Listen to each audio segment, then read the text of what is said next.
Hi hello, പുതിയൊരു വീഡിയോയിലേക്ക് എല്ലാവർക്കും സ്വാഗതം. ഇന്നത്തെ വീഡിയോയിൽ ഞാൻ പോയിൻസെറ്റിയ എന്ന് പറയുന്ന ചെടിയെ പറ്റിയാണ് പറയുന്നത്. അതിൻ്റെ വൈറ്റ്, വേറെ കളറുകളുണ്ട്, എന്നാലും ഞാനിപ്പോൾ വൈറ്റാണ് എടുത്തേക്കുന്നത്. അപ്പോൾ ഈ ചെടിക്ക് വേറെ രണ്ട് പേരും കൂടെ ഉണ്ട്. വിൻ്റർ റോസ് എന്നും പറയും, ക്രിസ്മസ് ഫ്ലവർ എന്നും പറയും. കാരണം ഈ വിൻ്റർ ടൈമിലും ഇതുകൊണ്ട് വിരിയുന്നത് കൊണ്ടായിരിക്കും വിൻ്റർ റോസ് എന്ന് പറയുന്നത്. അതേപോലെ ക്രിസ്മസ് ടൈം ആവുന്ന സമയത്താണ് ഇതിനകത്ത് നിറയെ പൂക്കൾ ഉണ്ടാവുന്നത്. അപ്പോൾ അതുകൊണ്ടായിരിക്കും ക്രിസ്മസ് ഫ്ലവർ എന്നും പറയുന്നത്. അപ്പോൾ ഈ ചെടിയെപ്പറ്റി എനിക്കറിയാവുന്ന കാര്യങ്ങളെല്ലാം ഞാൻ ഈ വീഡിയോയിൽ പറയാം. അപ്പോൾ വീഡിയോ ഇഷ്ടപ്പെട്ടാൽ ഒന്ന് ലൈക്ക് ചെയ്യണേ, കമൻറ്റ് ചെയ്യണേ, സബ്സ്ക്രൈബും ചെയ്യണേ, മറന്നു പോവല്ലേ പ്ലീസ്. അപ്പോൾ വീഡിയോയിലേക്ക് പോവാം. അപ്പോൾ പോയിൻസെറ്റിയ നമ്മൾ പുതിയ തൈകൾ ഉണ്ടാക്കുന്നത് എങ്ങനെയാണെന്നുള്ളത് ആദ്യമേ ഞാൻ പറയാം. അതിനായിട്ട് ഇപ്പോൾ ഇതെൻ്റെ കയ്യിൽ ഉണ്ടായിരുന്ന ഒരു മദർ പ്ലാന്റ് ആണേ. അപ്പോൾ അത് ഒരു ഷേപ്പില്ലാത്ത രീതിയിൽ വളർന്നു വന്നുകൊണ്ടിരിക്കുക. അപ്പോൾ അതിനെ ഇന്ന് ഷേപ്പാക്കണം. അതിന് വേണ്ടിയിട്ടാണ് ഞാൻ ഇന്ന് പ്രൂണിങ് ചെയ്യാമെന്ന് വിചാരിച്ചു. അപ്പോൾ ഞാൻ വിചാരിച്ചു എങ്കിൽ പിന്നെ അതിനെ കുറേ പുതിയ തൈകളും കൂടെ ആക്കാമെന്ന് വിചാരിച്ചു. അങ്ങനെ ഞാൻ എന്ത് ചെയ്ത് കുറച്ച് പ്ലാസ്റ്റിക് ഗ്ലാസ്സുകൾ എടുത്തിട്ട് ഈ അടർത്തി എടുക്കേണ്ട, നമുക്ക് കട്ട് ചെയ്ത് കളയേണ്ട ഭാഗത്തു നിന്നുള്ള കിളിർപ്പുകൾ ഇത് കണ്ടില്ലേ, ഇതിങ്ങനെ ചരിഞ്ഞ് വന്നതുകൊണ്ട് ഇതിനകത്ത് നിറയെ കിളിർപ്പുകൾ ഇങ്ങനെ പൊട്ടിയിട്ടുണ്ട്. ആ കിളിർപ്പുകൾ ഇനി കുറച്ചുകൂടെ കഴിഞ്ഞ് കഴിഞ്ഞാൽ ഇതിൻ്റെ മുകൾ ഭാഗത്ത് തന്നെ കാണാൻ പറ്റിയ ഒരു വൈറ്റ് കളർ കയറി വരുന്നുണ്ട്. അപ്പോൾ ഇനി ഇങ്ങനെ ഇരുന്ന് കഴിഞ്ഞാൽ ഈ ചട്ടി നിറച്ച് പൂക്കളായിട്ട് വരും. പക്ഷേ അതിന് മുന്നേ തന്നെ എനിക്ക് ഇത് കട്ട് ചെയ്യണമെന്ന് തോന്നിയത് കൊണ്ട് ഞാൻ കട്ട് ചെയ്യാം.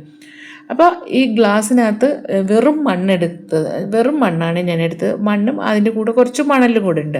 കാരണം വെറും മണ്ണെടുത്ത് കഴിഞ്ഞാൽ കട്ടിയായി പോകും മണ്ണ്. അപ്പോൾ കുറച്ച് മണലും കൂടെ മിക്സ് ചെയ്തിട്ടാണ് എടുത്തേക്കുന്നത്. എന്നിട്ട് ഇതിനകത്ത് വരുന്ന ഈ കിളിർപ്പുകളുണ്ടല്ലോ, കിളിർപ്പുകളിങ്ങനെ ഇങ്ങനെ ഇറുത്തെടുക്കുക എന്ന് പറയും.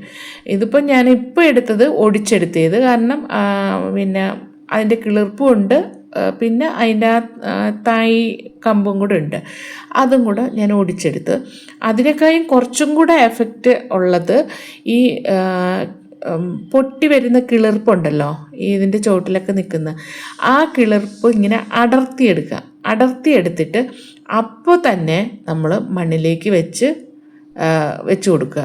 കാരണം ഈ ചെടി പെട്ടെന്ന് വാടിപ്പോവും. ഇത് പെട്ടെന്ന് ഒടിഞ്ഞും പോകും. നമ്മളിപ്പോൾ എടുത്ത് ചട്ടി അങ്ങോട്ടും ഇങ്ങോട്ടും ഒക്കെ മാറ്റി വെക്കുന്ന സമയത്തൊക്കെ പെട്ടെന്ന് ഒടിഞ്ഞു പോവുകയും ചെയ്യും. ഒടിഞ്ഞു പോയി കഴിഞ്ഞാൽ പെട്ടെന്ന് അത് തന്നെ വാടി പോവുകയും ചെയ്യും, വാടി തളർന്ന് കിടക്കും.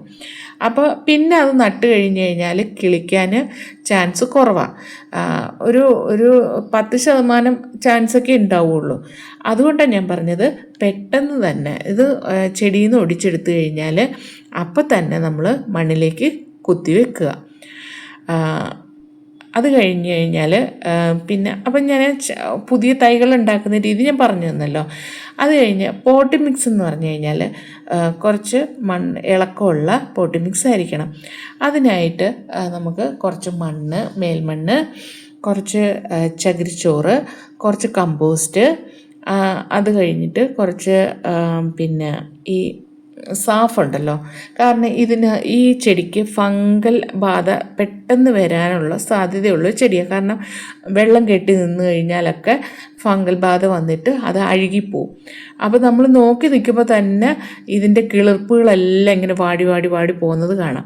അപ്പം നമ്മൾ വിചാരിച്ചോണം ഒന്നി വെള്ളം കൂടിപ്പോയിട്ടുണ്ട്, ചട്ടിയിൽ വെള്ളം കെട്ടി നിൽക്കുന്നുണ്ടാവും. അപ്പോൾ അത് അഴുകിയിട്ടാണ് ഇത് വരുന്നതെന്ന് അപ്പം തന്നെ ആലോചിച്ചോണം. വേറെ പ്രശ്നങ്ങളൊന്നും കാണാറില്ല. ഇതാണ് ഇതിൻ്റെ ഏറ്റവും വലിയ രോഗം എന്ന് പറയുന്നത്. അപ്പോൾ പോട്ടി മിക്സിൽ വെള്ളം കെട്ടി നിൽക്കാനേ പാടില്ല. അങ്ങനത്തെ പോട്ടി മിക്സ് വേണം. പിന്നെ അതിൻ്റെ കൂടെ ഞാൻ എന്ത് ചെയ്യുമെന്ന് വെച്ചാൽ, ഞാൻ കുറച്ച് മുട്ടത്തോട് വീട്ടിൽ ഉപയോഗിച്ച മുട്ടത്തോട് എടുത്ത് വെച്ചിട്ട് അതിങ്ങനെ കൈ കൊണ്ട് തന്നെ ഇങ്ങനെ പൊടിച്ച് ഈ പോട്ടി മിക്സിനകത്തേക്ക് ഇടും. അപ്പോൾ കുറച്ചും കൂടെ മണ്ണിന് ഇളക്കം ഉണ്ടാവും. പിന്നെ പോട്ടി മിക്സിനകത്ത് വായുസഞ്ചാരവും ഉണ്ടാവും. അപ്പം വേരുകൾ ഓടാനും വളരാനും ഒക്കെ നല്ല പോട്ടി മിക്സ് ആയിരിക്കും അത്. പിന്നെ നമ്മൾ ഈ വളം എന്തെങ്കിലും ഇട്ട് കൊടുക്കുന്നതെന്ന് പറഞ്ഞാൽ ഇതിനകത്ത് ഓൾറെഡി ഞാൻ കമ്പോസ്റ്റൊക്കെ ഇട്ടിട്ടുണ്ടല്ലോ. പിന്നെ നമുക്ക് നല്ല പൂക്കൾ വരുന്ന സമയമാവുന്ന സമയത്ത് നമുക്ക് DAP ഒക്കെ ഇട്ട് കൊടുക്കാം. DAP പിന്നെ പൂക്കൾ വരുന്ന ചെടികൾക്കെല്ലാം നമുക്ക് DAP ആണ് ഞാൻ പറയുന്നത്. DAP ഇട്ട് കൊടുത്തു കഴിഞ്ഞാൽ നിറയെ പൂക്കളുണ്ടാവും. പിന്നെ അതേപോലെ 19 ഇട്ട് കൊടുക്കാം. ഇതൊക്കെ നമുക്ക് വളമായിട്ട് ഇട്ട് കൊടുക്കാം. പിന്നെ അത് കഴിഞ്ഞിട്ട് വരുന്ന കാര്യമെന്ന് പറഞ്ഞാൽ രോഗം ഞാൻ പറഞ്ഞല്ലോ. വെള്ളം കൂടിപ്പോയി കഴിഞ്ഞാൽ വെള്ളം ചട്ടിയിൽ കെട്ടി നിൽക്കുകയൊക്കെ ചെയ്ത് കഴിഞ്ഞാൽ ഇതിനകത്ത് ഫംഗൽ ബാധ ഉണ്ടാവും. അത് വേരിനെ ആണ് ബാധിക്കുന്നത്. വേരിനെ ബാധിച്ചു കഴിഞ്ഞാൽ നമ്മളറിയത്തില്ല, പെട്ടെന്ന് തന്നെ ഈ ചെടിയുടെ ശിഖരങ്ങളെല്ലാം വാടിപ്പോകുന്നതായിട്ട് കാണാം. അപ്പോൾ പിന്നെ നമ്മൾ രക്ഷിച്ചെടുക്കാൻ നോക്കിക്കഴിഞ്ഞാലും അത് നന്നായി വരില്ല. അപ്പോൾ ഇത് കണ്ടില്ലേ, ഇപ്പം ഞാൻ ആ ചെടീനെ ഒരു ഷേപ്പാക്കി നിർത്തി. ഇനി അതിനകത്തുള്ള ശിഖരങ്ങളിലെല്ലാം പൂക്കൾ വന്നിട്ട് നല്ല ഭംഗിയായിട്ട് നിൽക്കും.